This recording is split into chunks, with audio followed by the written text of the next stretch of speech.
मित्रांनो नमस्कार मित्रांनो, माझी लाडकी बहीण योजना याबद्दल नवीन माहिती राज्याचे महिला व बालविकास मंत्री आदिती तटकरे यांनी सांगितलेली आहे। त्यांनी ज्या लाभार्थी महिलांना 3000 रुपये मिळाले आणि तिसरा हप्ता कधी मिळणार अजून या योजनेबद्दल महत्त्वपूर्ण अशी माहिती त्यांनी दिलेली आहे।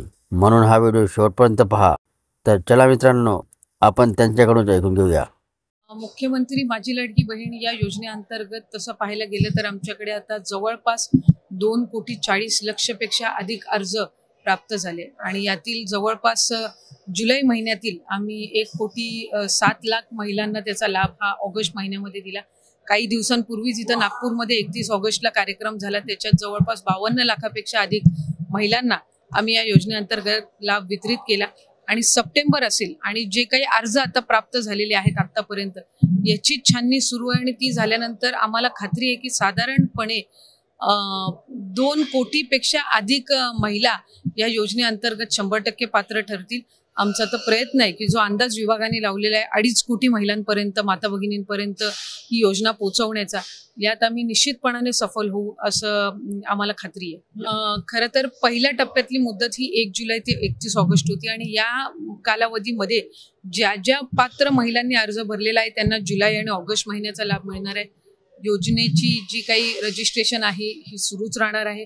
आता सप्टेंबर महिन्यामध्ये सुद्धा आम्हाला अर्ज प्राप्त होत आहेत आणि ज्या पात्र महिलांना आम्ही ऑगस्ट महिन्यामध्येच लाभ दिलेला आहे त्यांना आता सप्टेंबर महिन्याचा लाभ सुद्धा आम्ही लवकरच वितरित करणार आहोत आणि ज्यांनी सप्टेंबरमध्ये अर्ज भरलेले आहेत त्यांना सुद्धा लाभाच्या वितरणाची सुरुवात ही या महिन्यामध्ये होऊन जाईल। आमचा प्रयत्न आहे की अधिकाधिक ही योजना जी आहे ती रेग्युलराइज करण्याचा। 1 जुलै ते 31 जुलैपर्यंत जे आहेत त्याचा लाभ आम्ही ऑगस्ट महिन्यामध्ये वितरित केला। ऑगस्ट 1 ते ऑगस्ट 24 या कालावधीमध्ये जे आम्हाला अर्ज प्राप्त झाले, छाननी करून जे पात्र झाले तशा 52 लाख महिलांना आम्ही ऑगस्ट महिन्यामध्ये अर्ज त्या ठिकाणी लाभ वितरित केला। त्याच्यामुळे आमचा प्रयत्न आहे की दर महिन्याला 1500 जो हा लाभ आहे तो अधिकाधिक रेग्युलराइज पद्धतीने व्हावा। आता सप्टेंबर महिन्याचा जो लाभ आहे तो त्या पात्र महिलांना म्हणजे ज्या जुलैपासून जे या कालावधीमध्ये ज्या ज्या पात्र महिलांनी अर्ज भरलेला आहे त्यांना जुलै आणि ऑगस्ट महिन्याचा लाभ मिळणार आहे। योजनेची जी काही रजिस्ट्रेशन आहे ही सुरूच राहणार आहे। आता सप्टेंबर महिन्यामध्ये सुद्धा आम्हाला अर्ज प्राप्त होत आहेत आणि ज्या पात्र महिलांना आम्ही ऑगस्ट महिन्यामध्येच लाभ दिलेला आहे त्यांना आता सप्टेंबर महिन्याचा लाभ सुद्धा आम्ही लवकरच वितरित करणार आहोत आणि ज्यांनी सप्टेंबरमध्ये अर्ज भरलेले आहेत त्यांना सुद्धा लाभाच्या वितरणाची सुरुवात ही या महिन्यामध्ये होऊन जाईल। आमचा प्रयत्न आहे की अधिकाधिक ही योजना जी आहे ती रेग्युलराइज करण्याचा। 1 जुलै ते 31 जुलैपर्यंत जे आहेत त्याचा लाभ आम्ही ऑगस्ट महिन्यामध्ये वितरित केला।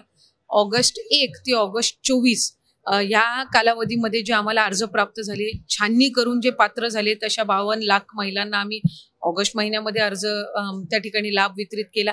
त्याच्यामुळे आमचा प्रयत्न आहे की दर महिन्याला 1500 जो हा लाभ आहे तो अधिकाधिक रेग्युलराइज पद्धतीने व्हावा। आता सप्टेंबर महिन्याचा जो लाभ आहे तो त्या पात्र महिलांना म्हणजे ज्या जुलैपासून ज्यांनी अर्ज भरलेले आहेत त्यांना सप्टेंबर महिन्याचा लाभ जो आहे तो लवकरच वितरित करण्यात येईल।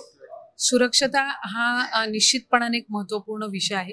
योजना एक भिन्न बाब असते आणि सुरक्षता वाढवण्याच्या दृष्टिकोनातून किंवा अधिकाधिक माता भगिनी राज्यातल्या सुरक्षित राहायला पाहिजेत ही सगळ्यांचीच भूमिका आहे। त्याच्यामध्ये कुठल्याही पक्षाचं किंवा कुठलंही राजकारण आणण्याचं कुठल्याच या बाबतीमध्ये काही कारण नाही। त्याच्यामुळे आज महायुतीचं सरकार जे आहे ते महिलांच्या सुरक्षतेच्या दृष्टिकोनातून अधिकाधिक पावलं उचलत आहे। केंद्र शासनाने जो नवीन कायदा आणलेला आहे याच्यामध्ये शक्ती कायदा जो महाराष्ट्र सरकारने जो प्रस्तावित केला होता यामधल्या बऱ्याचशा बाबी आता केंद्र शासनाने जो नवीन कायदा आणलेला आहे त्याच्यामध्ये समाविष्ट केल्या गेलेल्या आहेत। ज्या उर्वरित आहेत त्याचा नव्याने प्रस्ताव शक्ती कायद्याचा हा महाराष्ट्र सरकार लवकरच केंद्र शासनाकडे पाठवणार। माहिती आवडली असेल तर चॅनलला सबस्क्राईब करायला विसरू नका। जय महाराष्ट्र मित्रांनो।